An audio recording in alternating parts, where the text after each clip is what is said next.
السلام عليكم ورحمة الله وبركاته. بسم الله الرحمن الرحيم، والصلاة والسلام على سيدنا محمد صلى الله عليه وسلم. نعتمد على بركة الله، ندخل في الموضوع على طول إن شاء الله. في الفيديو يا رجالة هنتكلم عن الورنيش الملون أو البيندر الملون، زي ما متعارف عليه. يعني إن شاء الله هنتكلم عنه وعن طريقة تطبيقه، وهو ليه في أصلا ورنيش ملون، وهل أنا لو معيش ورنيش ملون أعمل إيه، والأنظمة اللي شغالة يعني على الموضوع ده بتعمل إيه، وهو في المصنع مرشوش إزاي يعني، وإيه الفكرة منه يعني. إن شاء الله مع بعض نتكلم في الموضوع ده ونشرح التفاصيل بتاعته والتطبيق بتاعه، وهل هو بيغير في اللون والمفروض يطبق كام وش، ونشتغل عليه ازاي عشان خاطر يعني لو جالنا ال الالوان ديت. بسم الله. الورنيش الملون المفروض ان هو حاجه اصلا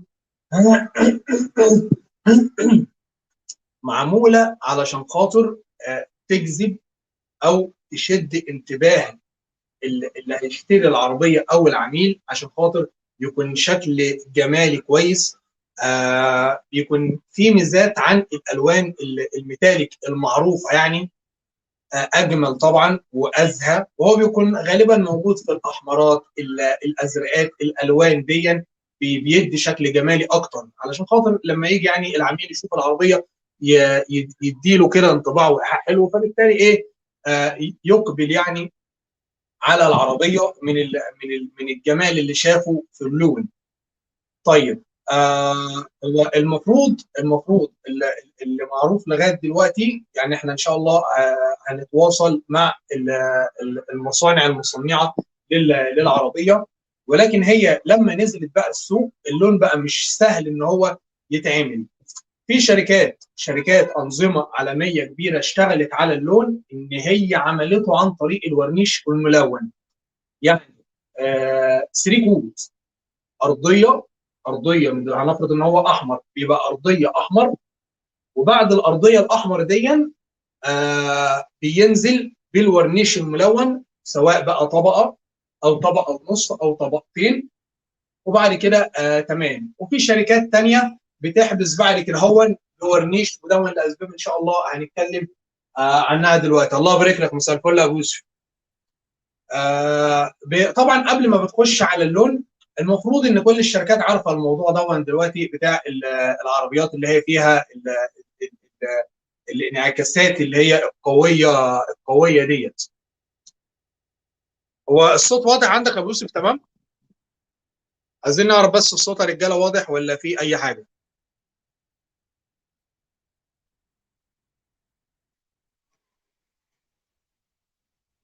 مساء الفل يا اسطى، الله يبارك لك.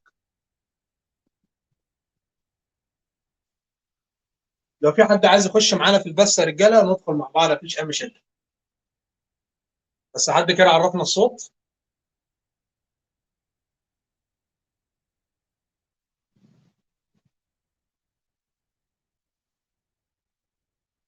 تمام حبيبي يا ابو وليد، الله يبارك لك يا اسطى. تمام ماشي. طيب احنا قلنا كده اللون نازل من المصنع، لون قوي مش سهل ان هو يتجاب، فبيتعمل له اكتر من طريقه. في شركات عملت اللون قبل اي حاجه طبعا انت لازم تعمل عينات، يعني العينات بتاعته بتبقى العينات. حبيبي عم محمد، مساء الفل يا كبير، حبيبي واسطه، مساء الفل. عايز تخش معانا في البث يا باشا تضيف لنا المعلومات، الله يبارك لك. ماشي، انا هبعت لكم الرابط دلوقتي اهو يا رجاله. في رابط هتلاقي عندكم في التعليقات دلوقتي اهوت، اللي هيدوس على الرابط ده هيظهر معانا في البث يا رجاله. ادي الرابط اهو عندكم يا رجاله، اللي هيدوس على الرابط هيظهر معانا في البث ان شاء الله على طول. تمام يا رجاله. فالالوان دي نزلت السوق، سواء بقى هي في المصنع اترشت ورنيش ملون، او هي في المصنع اترشت عباره عن 3 كود يعني. الارضيه اللي هو الجراوند، وبعد كده البرل، وبعد كده الورنيش. هي في المصنع نزلت من المصنع، سواء هي ورنيش ملون او بيرل ملون او الوان بيرل يعني، وبعد كده الورنيش، سواء هي ترشت كده او كده ده مش قصتنا. اللون نزل بالفعل السوق، واحنا عايزين نعمل اللون ده عشان خاطر نطبقه على العربيات بتاعتنا ونقدر نحصل على نفس الشكل القوي دوت. ايه اللي بيحصل بقى؟ في الشركات انقسموا لاثنين. شركات بقت بتطبق اللون دون ورنيش ملون علشان خاطر يوصلوا للدمويه دي او يوصلوا للشكل ده.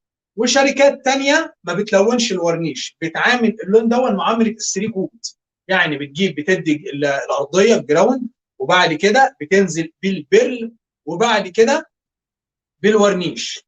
تمام يا رجاله؟ والاثنين بيطلعوا تمام، والشركات عالميه هي اللي بتعمل الكلام دوت. وفي شركات عالميه بتديك اثنين، يعني بتديك اثنين نظام، بتقول لك عايز ورنيش ملون او عاوز بيرل وبعد كده ورنيش.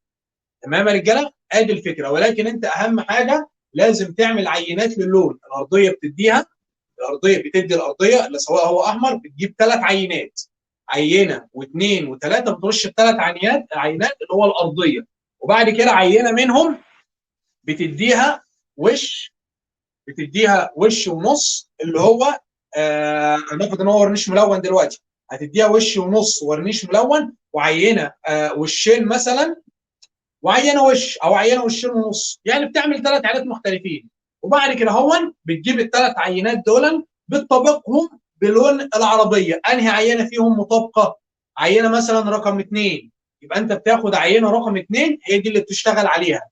بتدي العربيه عدد اوشاش البرل اللي خدتها العينه عشان خاطر تكون مطابقه تماما، لان انت اخترت دلوقتي الكورنت، فده هو اللي هيكون الحل اللي هو المثال، يعني عشان خاطر توصل للعينه المطلوبه. ونفس الكلام دوت في لو بردك لو هو بيندر متلون. مساء الفل، مساء الفل يا ابو يوسف، الله يبارك لك يا ابو يوسف. طيب، هو بالنسبه بقى للتطبيق بتاعها بيتم ازاي؟ احنا ان شاء الله هنتكلم عن الافضل، الورنيش الملون ولا البيندر المتلون. هو الافضل طبعا يعني او الاسهل هيكون للبيندر. البيندر هو اللي هيكون اسهل. ليه بقى؟ البيندر المتلون، هو الكلام كده واضح يا رجاله ولا في اي حاجه مش واضحه؟ البيندر المتلون لو في حاجه علاجها سهل. اما الورنيش المتلون لو انت رشيت الارضيه الاحمر وبعد كده اديت وش ورنيش متلون وتستنى وتدي ورنيش ثاني، لو حصل اي مشكله علاجها صعب. لو حصل تسييله نفس المشكله، لو جيت تسحق التسييله او التريحه هتلاقيها بتلون معاك. ليه؟ لان انت نازل كده هون بصبغه، هتيجي تسحق في الورنيش دون هتلاقيها لونت معانا. لو حد عايز يخش معانا في البث يا رجاله هيدوس. تمام. اما البيندر المتلون او البرل، تمام، انت بتدي فوق منه ورنيش حتى لو في تريحه ورنيش او مش المفروض يكون في تريحه، ولكن هنفرض مثلا يعني. فالبرل علاجه سهل، في تريحه في الورنيش هتساوي وتتلم عادي لان هو في الكلير الشفاف مفيش اي مشاكل، عادي جدا. تمام يا رجاله؟ ادي الفكره. طيب التطبيق بقى بيتم ازاي؟ التطبيق بيتم، اخترنا العينه التمام. هنفرض مثلا اللي احنا معانا باب في نص الجنب، الباب دون عاوز يترش كله، يعني ادي معانا الباب عايز يترش كله. تمام يا رجاله؟ ايه اللي بيعمل؟ الباب كله متبطن فيلر مثلا، ايه اللي بيحصل فيه كده؟ طبعا احنا اجباري لو هو اصلا مش لون ورنيش ملون بنضطر اللي انت بتعمل عمليه تعميه، بتدي بليندنج والكلام ده، نفس الكلام في الورنيش الملون. لكن التطبيق بقى بيتم ازاي؟ ادي اللون معانا،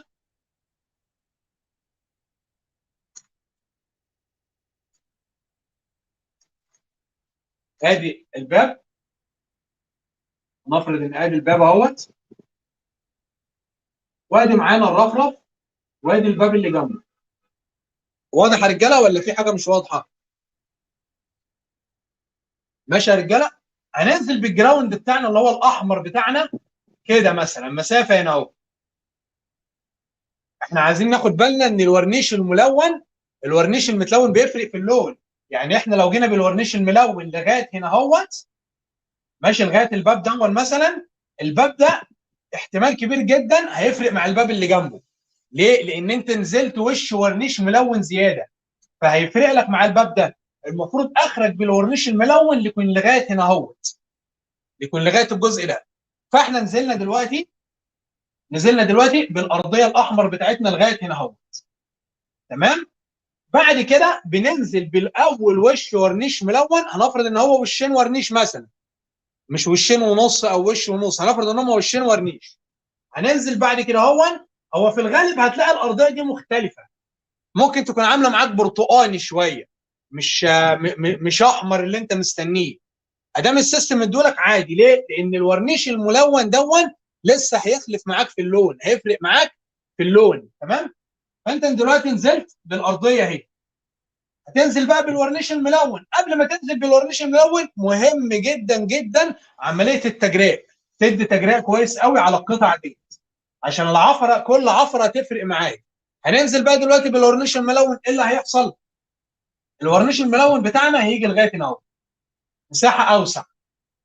ادي اول وش، ادي اول وش ورنيش ملون. واضح يا رجاله ولا في حاجه؟ ادي اول وش ورنيش ملون. تاني وش من الورنيش، تاني وش من الورنيش المتلون يا رجاله هيبقى لغايه هنا اهو، هنوسع. تمام. وبعد كده في انظمه بتقفل الجزء دوت ورنيش، بتقفل الجزء دون ورنيش، بتدمج، بتعمل عمليه دمج. طبعا قبل الكلام ده في بليندنج بينزل، قبل الكلام ده كله في بليندنج بينزل يا رجاله. وبعد كده في انظمه بتقفل، ترجع تقفل كل ده ورنيش، وفي انظمه بتقفل الجزء ده بس ورنيش. الورنيش طبعا مش هيعمل لك عمليه فرق مع الباب اللي جنبه. تمام يا رجاله. ادي فكره الورنيش الملون. نفس الكلام دون بيتطبق بردك على البياندر الملون او البيرل. تمام كده يا رجاله. وفي انظمه قلنا بتقفل الجنب كله بالورنيش، وانظمه بتقفل الجزء دون بالورنيش. انت بقى وانت بترش بتدي اول وش ورنيش ملون. يفضل معاك ان يكون معاك اتنين مسدس فيه ورنيش صافي، ومسدس فيه الورنيش الملون ده. تدي الجزء دون وانت بتدي هنا اول وش ورنيش متلون، تدي الجزء دون وش ورنيش متلون معاك. ليه؟ عشان العفره اللي هتطلع ان هو ما تعملكش عمليه نمشه او حاجه. ان وش واحد هنا هو مع العفرات اللي عماله تطلع منك ممكن تعمل لك عمليه تنميش. فيفضل ان يكون معاك اتنين مسدس، تنزل وانت بترش هنا اهو تدي اول وش ورنيش هنا معاك، وانت بتقفل التقفيل الكامل تدي الموضوع دون، تدي العربيه كلها بقى وش. انت امشي تبع النظام اللي هو بيقول لك. يعني هو في نظام بيقول لك وانت بترش تاني وش ورنيش ملون هتدي الجزء دوت ايه؟ ورنيش. وبعد كده تستنى الفلاش تايم وتدي العربيه كلها ورنيش. تمام. مفيش فلاش تايم ومفيش ورنيش نهائي على العربيه. يفضل ان يكون معاك اتنين مسدس وانت بتدي وش ورنيش ملون هنا، تدي هنا ورنيش ملون، ورنيش صافي على الجزء الاول عشان خاطر تحافظ على درجه البنطه اللي هتكون موجوده هنا ما بين الاثنين. هو ده الموضوع يا رجاله بتاع الورنيش الملون. يعني الموضوع الحمد لله بسيط، يعني مش قصه، نعمل عليه مراجعه كده على السريعه. ولو عايزين في حاجه تتكلموا فيها يا رجاله نتكلم فيها مع بعض، مفيش اي مشاكل.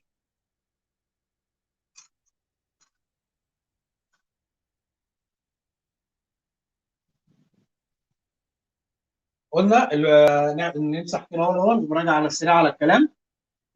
لو في اي اضافه يا رجاله، حد عنده اي اضافه او حاجه في الناس اللي حاضره البث معانا يتفضل يقولها لنا، يعني نضيفها معانا.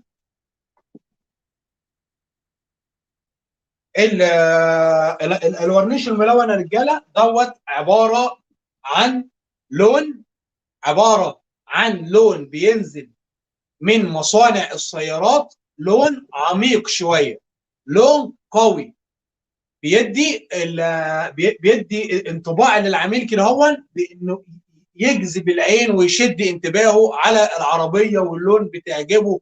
فبالشكل دون يقبل يعني على العربيه وعلى لونها، ويكون لها تفاعل في السوق، يكون لها بيع وشراء في السوق. تمام. العربيه دي نزلت السوق، التعامل معاها يتم ازاي؟ من شركات الالوان وشركات بيوت الالوان. قلنا في شركات عامله الموضوع انقسم لشركات. شركات عملت اللون دون عن طريق الورنيش المتلون، لونت الورنيش، يعني مسكوا اللون دون بقى ليه ارضيه، بقى ليه ارضيه.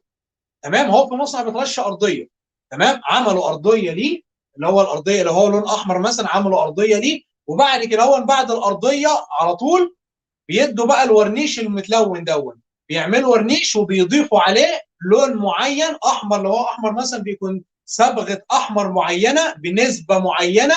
واهم حاجه وانت بتفضي الصبغه والحاجات دي تقلب كويس طبعا، عشان لو في حاجه قعدت في العلبه ممكن تعمل لك مشكله بعدين يعني. فوانت شغال على الموضوع دون تقلب البويه كويس جدا. الله يخليك يا صاحبي، تقلب البويه كويس جدا مع الورنيش. فانت نزلت طهرت ونفضت تمام وكل حاجه، واديت الارضيه بتاعتك اللي هو الاحمر بتاعك، او الارضيه بتاعت اللون بتاعك بقى نزلت بيها. بعد ما تخلص الارضيه مهم جدا التجراء، تدي بالتجراء بتاعك كويس قوي قبل ما تنزل بالورنيش المتلون. احنا معانا ادي الجنب معانا اهوت، ادي الجنب معانا اهو ماشي، وادي باب في النص مثلا هيترش، وادي معانا رفرف، وادي معانا الباب الثاني. طيب الجزء دون هنرشه واخد كله فيلر، هنرشه ايه اللي بيحصل؟ اللي بيحصل الارضيه بتاعتك بتنزل لغايه هنا اهوت. راجعه سريعه كده يا رجاله، اللي هو الارضيه بعد ما نزلت الارضيه وكفيت الارضيه بتدي بالتجريع كويس من هنا ومن هنا. وبعد كده بتكون عامل انت طبعا 3 عينات، عينه وش ورنيش ملون، وعينه وشين، وعينه وشين ونص مثلا، او عينه وش ونص. انت بتشوف انت تقييمك اللون ايه، وبتبدا اللي انت تعمل عليه العينات. تمام، بتنزل بقى انت مثلا اللون غطى معاك او ظبط معاك بوشين، وشين ورنيش متلون، بتبدا اللي انت تنزل باول وش ورنيش ملون لغايه الجزء دوت. وبعد كده تدي الفلاش تايم بتاعك تاني وش ورنيش ملون الجزء دوت. بعد كده بتقفل الجنب كله بالورنيش، او بتقفل الجزء دون بالورنيش حسب النظام بتاعك، هو بيقول لك اشتغل ازاي. تمام تمام. طيب لو هو الشركه مديانا ان هو مش ورنيش ملون، مديانا ان هو بيندر متلون، بيكون نفس الكلام، بيكون بيندر ولكن متلون، ودون بيكون اسهل في التطبيق وكده هو، لان لو في مشكله علاجها بيكون سهل زي تسييل الورنيش او حاجه. ادي الجنب معانا ماشي. طيب نخلص حته البيندر ونخش على التعليقات. ادي الجنب معانا البيندر المتلون، بندي الارضيه بتاعتنا، وبعد كده بننزل بنردك بنعمل عينه وش بيندر متلون وشين بيندر متلون. تمام، بندي اول وش بيندر متلون وثاني وش بيندر متلون، وبعد كده بنقفل كله بالورنيش او نقفل الاجزاء دي بس ورنيش. ادي كل ما في الموضوع يا رجاله. لو في اي اضافات يا رجاله سيبها لنا في التعليقات نشوف كده هنا. الله ينور عليك يا باشا، ابعت لي رقمك انا يا احمد، ابعت لي رقمك على الواتس يا باشا، على الجروب بتاع الواتس معانا.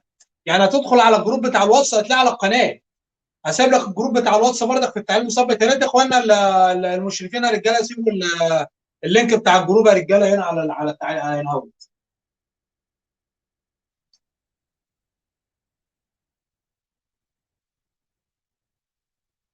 اه جلال عدنان بيقول لنا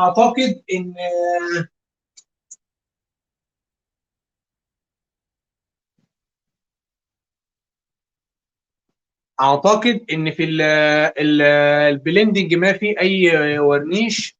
لا البلندنج ما فيهوش البلندنج دون عمليه قبل ما تطبق الحاجات دي بتطبق البلندنج، يعني الاجزاء دي تديها بلندنج عشان خاطر تتفادى الخشانه، نقطه مهمه جدا. اعتقد ان في البلندنج ما في اي ورنيش اسمه لا البلندنج مفهوم، البلندنج ملوش دعوه بالكلام دوت. البلندنج يا رجاله، البلندنج نقطه مهمه كويس قوي اللي انت نبهتنا الحته ديت. ادي الجنب تاني يا رجاله، شرح تاني على السريع. تمام، قبل اي خطوات بننزل بالبلندنج على الاجزاء ديت، على الباب وعلى الرفرف عشان نتفادى اي خشانه ممكن تحصل. ماشي يا رجاله؟ احنا نزلنا بالبلندنج هنا وهنا، بنبدا بقى ان احنا ننزل بالارضيه بتاعتنا، وبعد كده بالورنيش المتلون اول وش وتاني وش، وبعد كده نقفل كل بالورنيش. اهم حاجه ما نجيش على الاجزاء دي بالورنيش الملون، عشان لو جينا على الحروف دي بالورنيش الملون اللون احتمال كبير جدا يفارق معاك مع القطعه اللي جنبه. يعني احنا قلنا يفضل، مش يفضل، ده هو اجباري تعمل عينات لون تقارنها بالعربيه قبل ما ترش، وتجيب شرايط كده هون ابيض واسود اللي هي بتكون موجوده في شركات البويات. وانت بترش وانت بترش العربيه تكون حاطط في جنب الاجزاء اللي انت بترشها دي قطع اللي هي عامله زي الشطرنج كده هون جنب الاجزاء، عشان تعرف انت وصلت لدرجه اللون ولا لا. تقارنها بتاع دوت بالعينه اللي انت عملتها. يعني تجيب قطعه كده زي الشطرنج كده بتبقى في شركات البويات عشان خاطر تعمل بيها الالوان، تحطها على الاجزاء اللي على العربيه جنب. يعني مثلا ايه، الجزء ده هياخد ورنيش ملون بس، وورنيش بتحطها انت في الجزء دوت. يعني انت رشيت الارضيه بتاعتك، رشيت الارضيه، بعد ما ترش الارضيه بتاعتك بتبدا ان انت تجيب القطع اللي زي الشطرنج دي كده هو لازق ابيض في اسود، وبتحطه على الاجزاء هنا هو جنبها، وبتدي الورنيش الملون بتاعك وش واثنين. تمام؟ بعد ما اديت الوش والاثنين بتوعك بتبدا ان انت تجيب العينه اللي انت عملتها اللي اديتها الورنيش المتلون دي. ماشي؟ برضك بيكون عليها نفس القصه، نفس القصه، قطع زي الشطرنج كده بتبقى موجوده في شركات البويات، بتكون حاططها على البلته اللي انت عملت عليها العينه، وتقارن الاثنين ببعض، بتشوف ها انا كده وصلت للدرجه المطلوبه ولا لا. وصلت، اقف. لسه ما وصلتش، ادي نص وش تاني او ادي وش تاني. تمام يا رجاله؟ يعني وانت ب... وانت بتعمل العينات وانت بتعمل العينات بعد ما بتدي الارضيه بتاعتك، بتجيب على العينه قطع كده ابيض واسود، بتحطها على العينه وبتبدا تدي الوش الورنيش الملون بتاعك. والعينه الثانيه بتكون حاطط عليها الابيض واسود ده، برضك في شركات البويات بتكون عندهم تديها الوشين. والعينه الثالثه الوشين ونص. اصبح كده الثلاث عينات، عينه واخده وش ورنيش ملون او بيندر ملون، وعينه واخده وشين ورنيش ملون او بيندر ملون، وعينه واخده وشين ونص ورنيش ملون او بيندر ملون. بتجيب نفس اللزق دون بعد ما بترش البيندر، بعد ما بترش الارضيه بتاعت اللون، بتجيب اللزق اللي هو الابيض في اسود ده بتلزقه على العربيه. الكلام ده مهم جدا يا جدعان، بتلزقه على العربيه. بتدي اول وش، انت طبعا الثلاث عينات اخترت العينه المناسبه للعربيه، بترمي بقى الاثنين التانيين وتجيب العينه دي. بتدي اول وش ورنيش ملون، وتقارن. ها انا كده وصلت صح؟ لا لسه. انت العينه اللي معاك وشين، تقوم مدي تاني وش، تقوم مقارنها، تقارن الابيض والاسود اللي هنا بالابيض والاسود اللي على العينه. ها انا وصلت؟ وصلت. بس اقف بقى، ادي بعد كده بقى كل الورنيش الصافي. يا ريت تركيز في النقطه دي يا رجاله.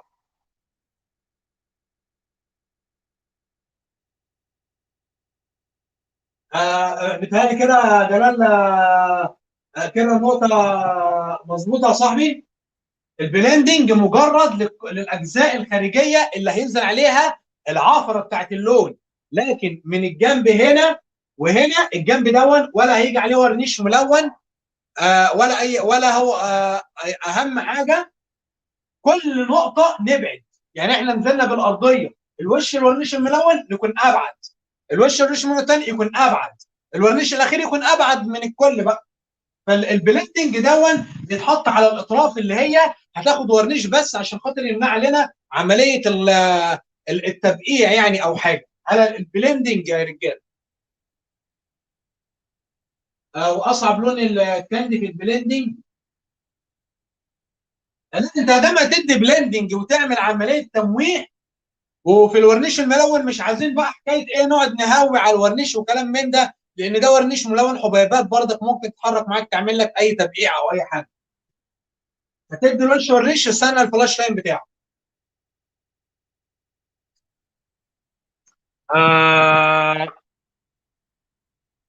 آه شرحك تمام وعلمي وعملي، بس ان شاء الله هتلاقي فيديوهات عملي الكلام ده هتلاقوها ان شاء الله في الوصف بتاع الفيديو ده يا رجاله، على فكره ان شاء الله يعني هتلاقوها. تفرق في تسميات البلندنج دون، ليه حلقه جلال على فكره هتلاقيها على القناه شارحين البلندنج دون بالتفصيل يعني، وازاي ازاي تحصل عليه، وازاي ايه البديل بتاعه، هتلاقيه في رابط بنتكلم عن البلندنج دوت يعني. تمام. طيب في اي تفصيله كده يا رجاله تحبوا نتكلم في اي حاجه تاني؟ بالتالي الموضوع كده تمام يعني، الحمد لله الموضوع سهل ما فيهوش اي حاجه. ورنيش ملون دوت، الوان نزلت الوان عميقه شويه جميله. طرق تانية، ما احنا قلنا في انظمه الوان، انظمه الوان، كله انظمه الوان عالميه عشان خاطر توصل للون ده. عملت ورنيش ملون، وانظمه تانية عملت البياندا الملون او البيرل.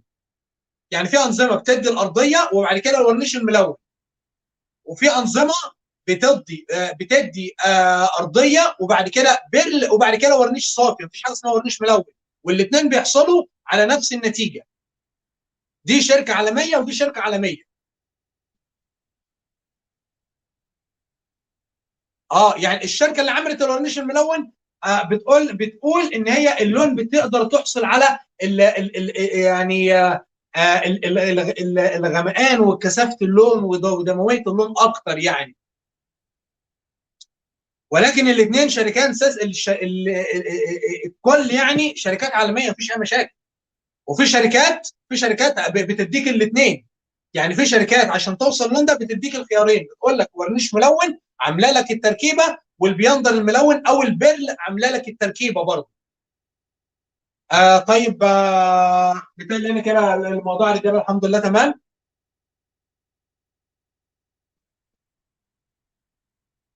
بفضل الله تم كده الموضوع يا رجاله. في اي اضافه، اي حد عنده معلومه يا رجاله، او اي حد عنده طريقه تانية بيشتغل بيها على الموضوع دون، يا ريت يسيبها في التعليقات علشان خاطر غيرك يستفاد يعني معانا.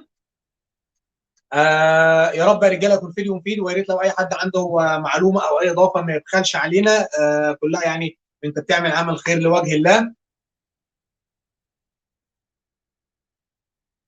بالنسبه ايه افضل انواع الصبغ، بالنسبه افضل انواع البويات، يعني شركات البويات طبعا كتيره. بص تعال على الجروب بتاع الواتس نتكلم ايه الحاجات دي، نتكلم فيها على الخاص افضل يعني. لو لما نقول اسامي شركات ونخص حاجه، تعال على الجروب بتاع الواتس نتكلم في الموضوع ده. هتلاقي الجروب بتاع الواتس عندك، يا ريت الجماعه يسيبوا، هسيب لك الجروب بتاع الواتس عندك على القناه اخوي. اي تفصيله ثانيه يا رجاله ما اتكلمناش فيها، ما اتكلمناش فيها تحبوا نحكي فيها؟ آه طيب بفضل الله تم كده الموضوع يا رجاله. ما تنسوناش يا ريت في الدعاء، وما تنسوش اهم حاجه الدعاء لامواتكم وامواتنا وجميع اموات المسلمين وكل الناس اللي شاركت معانا في المعلومات الجميله دي، ان احنا بنجمع معلوماتهم وبنعرضها لكم. حاضر اخويا، هبعت لك الجروب. حاضر. والسلام عليكم ورحمه الله وبركاته. نستاذنكم يا رجاله.